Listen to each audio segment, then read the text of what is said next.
Mike labari TV, Mike labari TV, Mike labari Shamsiya ki ba mu sha.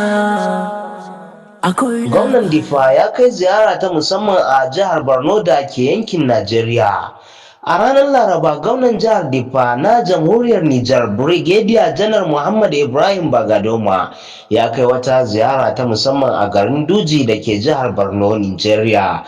A yayin wannan ziyara ya gana da gwamnan jihar Borno Farfesa Babagana Umar Zulum domin tattauna batutuwan da suka shafi hulɗar tsaro da jin ƙai a iyakokin ƙasashen biyu.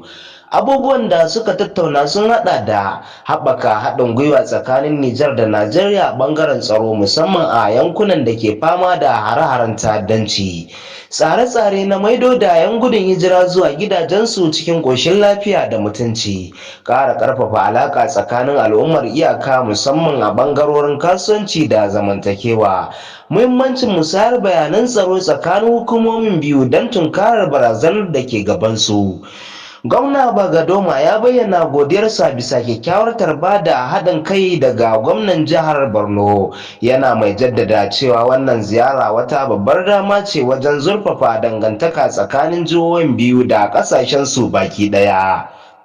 A nasa bangaren gwamna Zulum ya jaddada cewa jihar Borno za ta ci gaba da yin aiki tare da jihar Diffa don tabbatar da zaman lafiya da ɗorewar ci gaba a yankin tafkin Chadi da kewaye. A nasa bangaren gwamna Zulum ya jaddada cewa jihar Borno za ta ci gaba da yin aiki tare da jihar Diffa don tabbatar da zaman lafiya da ɗorewar ci gaba a yankin tafkin Chadi da kewaye.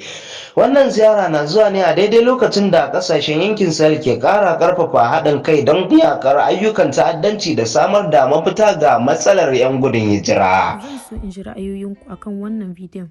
Idan shine zuwanku na farko a wannan tasha, ina mai gayyatar ku da ku danna mana wannan ɗan yatsa mai kalar shuɗi, sannan wannan maɓallin ja, sai ƙararrawa domin samun sababbin shirye-shiryenmu. Da haka nake ce muku sai an jima.